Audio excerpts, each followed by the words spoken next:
Bienvenidos a Perspectivas Cruzadas.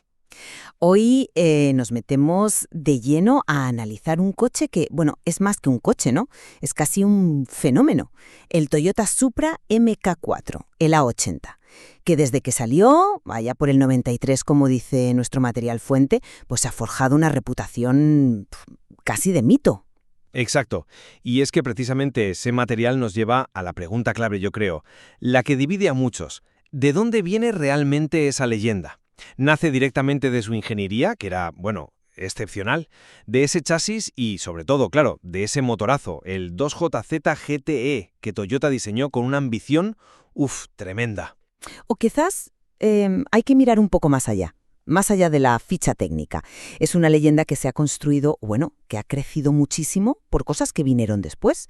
Ya sabes, toda la cultura del tuning que lo abrazó como un ícono y, claro, su papel en el cine, que vamos, lo lanzó a otro nivel, a un público muchísimo más amplio. Justo ahí está el meollo de la cuestión hoy. Yo voy a defender que la raíz, la base de todo, está en esa ingeniería, en la ingeniería del Supra, el 2JZ, el coche en sí, el A80, no fueron una casualidad, fueron la causa principal de todo lo que vino después. La grandeza, vamos, ya estaba ahí. Pues yo voy a plantear justo lo contrario. A ver, que la base técnica era buena, muy competente para su época, de eso no hay duda. Pero yo argumentaré que fueron la cultura de la modificación que, bueno, sacó a la luz un potencial que Toyota realmente no publicitaba así. Y sobre todo el impacto cultural de Fast and Furious, los que de verdad construyeron el mito que es hoy. Sin eso, sería un coche respetado, sí, pero no esta locura global. Bueno, pues permíteme empezar reivindicando esa ingeniería porque tiene su miga, el Supra A80. No fue una simple actualización, ¿sabes? Fue un golpe en la mesa de Toyota. Finales de los 80, principios de los 90, Japón estaba en plena burbuja económica y Toyota dijo, vamos a hacer algo grande. Querían un gran turismo que no solo compitiera, sino que superara a los deportivos europeos. Y ojo, a rivales japoneses como el NSX o el GTR, que no eran poca cosa. Fue un proyecto, pues casi faraónico para ellos, con gente muy apasionada detrás, como Isao Suzuki, Akihiko Saito, gente que sabía que esto era importante. Y el motor, claro, el 2JZ GTE. Es que es casi una obra de arte mecánica. 6 cilindros en línea, 3 litros, doble árbol de levas, 24 válvulas y la decisión clave, yo creo que aquí está parte del núcleo de la leyenda técnica, el bloque de hierro fundido. Hierro, cuando ya se usaba el aluminio. ¿Por qué? Pues hombre, está claro que pensaban o al menos dejaban la puerta abierta a que ese motor aguantara mucho. Mucha presión, mucho calor. Estaba hecho para durar y para potenciarlo. Los turbos secuenciales, los C312A, pues será una solución ingeniosa para la época. No, para tener buena respuesta abajo y potencia arriba, con el segundo turbo entrando sobre las 4000 vueltas. Sí, es verdad, de fábrica no daba cifras espectaculares hoy. 276 caballos en Japón, por el pacto aquel, 320 caballos fuera, con 431 Nm de par. Pero es que eso, como digo, era casi un formalismo. Por dentro, el motor estaba sobradísimo. Pistones, bielas forjados de serie, un cigüeñal súper robusto. La fuente lo llama, y creo que con razón, un motor de carreras descafeinado. Estaba preparado de serie para aguantar 800.000 caballos, o más, con modificaciones que, para lo que se hace en el mundo de las preparaciones, no eran una locura imposible. Eso no fue un accidente, eso fue diseño. Y súmale la caja de cambios, la Getrack V160 manual de 6 marchas, que era otro tanque. Pero ojo, que no todo es motor. El chasis monocasco tenía una rigidez torsional muy buena, unos 13.750 Nm/grado. La suspensión, doble horquilla en las 4 ruedas, con mucho aluminio para reducir peso, era avanzada. Frenos potentes de serie, discos ventilados grandes, pinzas de 4 pistones delante y la distribución de pesos casi perfecta, 53-47, para que el coche fuera neutro y eficaz. El diseño, el capó larguísimo, las tomas de aire funcionales, el alerón trasero icónico, que además funcionaba, los faros escamoteables, todo le da una identidad muy fuerte y una buena aerodinámica, un CD de 0,31. El interior, pues centrado en el conductor. Por todo esto, insisto, la leyenda empieza aquí, en esta ingeniería y este diseño. Esa fue la base. Sólida para todo. A ver, yo no voy a negar la calidad del Supra MK4, que nadie me malinterprete. Era un deportivo japonés de primera, sin duda. Bien hecho, potente para la época y con ese motor, bueno, con unas características muy, muy interesantes como has descrito. Esa base sólida la reconozco perfectamente. Pero mi visión de cómo se crea la leyenda, el mito que va más allá de los puristas, es diferente. Ese potencial oculto del 2JZ, esas cifras de 800, 1000, incluso 2000 caballos que se leen por ahí, Toyota no vendía eso. Vendía un GT rápido, sí, elegante, fiable, con 320 caballos. La idea del motor indestructible y la potencia infinita, eso no salió de Toyota. Salió de los talleres, de las revistas, de los foros.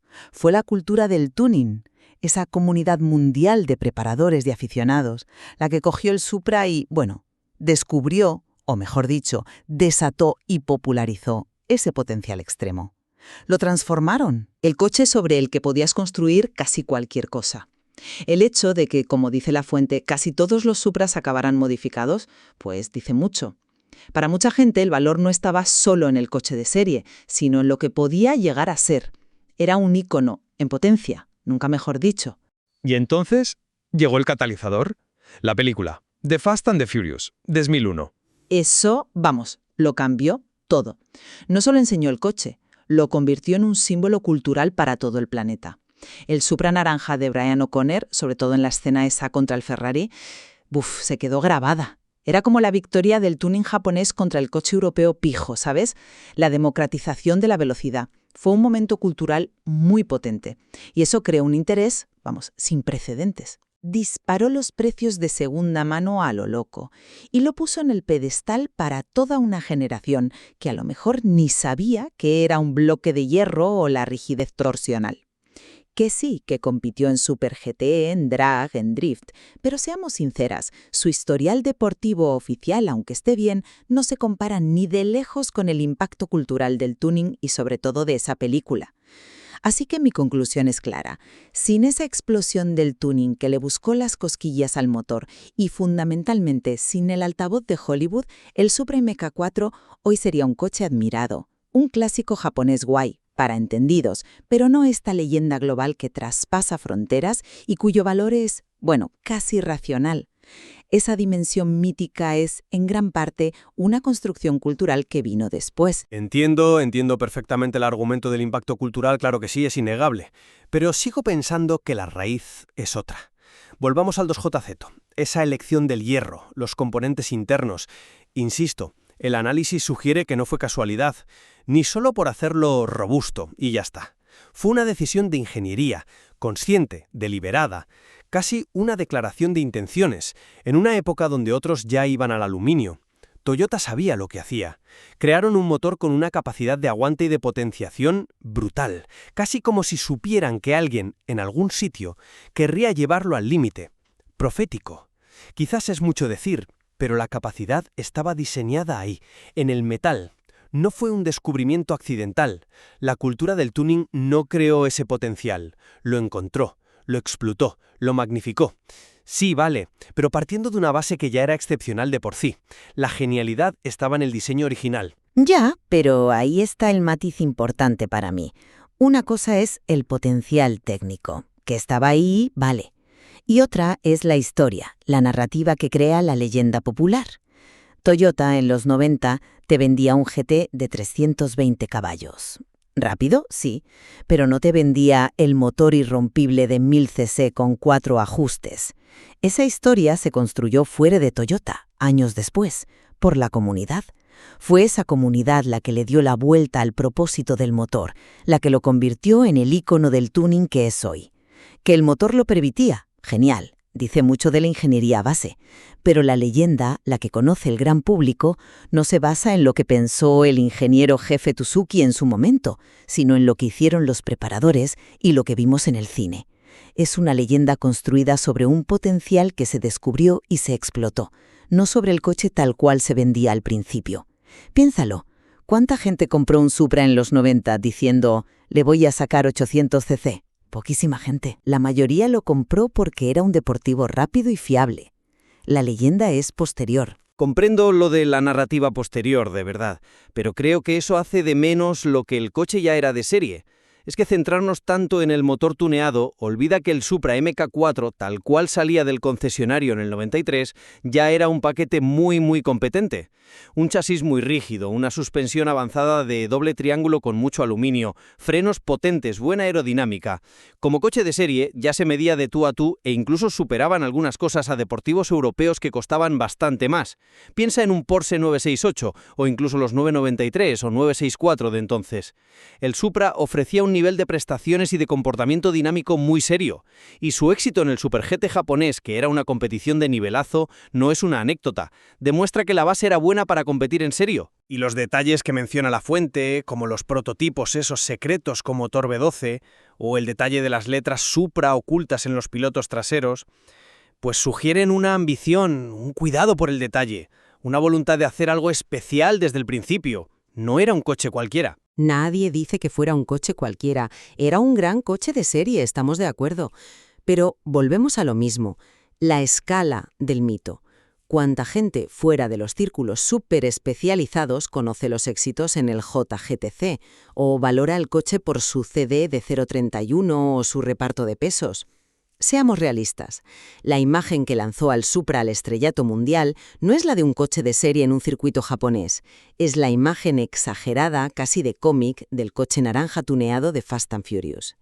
Esa película y las que vinieron después crearon un icono potentísimo que redefinió el Supra para millones, convirtieron una máquina excelente en un símbolo cultural. Esa simplificación, ese arquetipo del matagigantes tuneado, es muchísimo más poderoso para crear la leyenda masiva que las especificaciones originales o los méritos en competición, por muy reales que fueran. La percepción popular, la que hace que los precios suban como la espuma y que los foros echen humo, está moldeada por la cultura pop de una forma que la ficha técnica original, jamás habría conseguido por sí sola. ¿Era bueno de serie? Sí, es por eso una leyenda global. Lo dudo mucho. Y sin embargo, ¿cómo explicamos entonces lo de los precios actuales? Si la leyenda fuera solo por el coche tuneado y la peli, lo lógico sería que los coches más modificados, los más parecidos a los de la pantalla, fueran los más caros. Pero pasa justo lo contrario. Como dice el material, los coches originales, los stock sin tocar, son los que se consideran tesoros y valen una fortuna, muchas veces más que los que están súper modificados. ¿Eso no demuestra que el mercado, al final, reconoce y valora la pureza del diseño original, la ingeniería de fábrica, la idea inicial de Toyota? Se paga muchísimo por la autenticidad, por el coche tal cual salió. Eso, para mí, es reconocer la excelencia de la base. Es una interpretación, sí, pero creo que la razón es más compleja y, de hecho, refuerza mi argumento.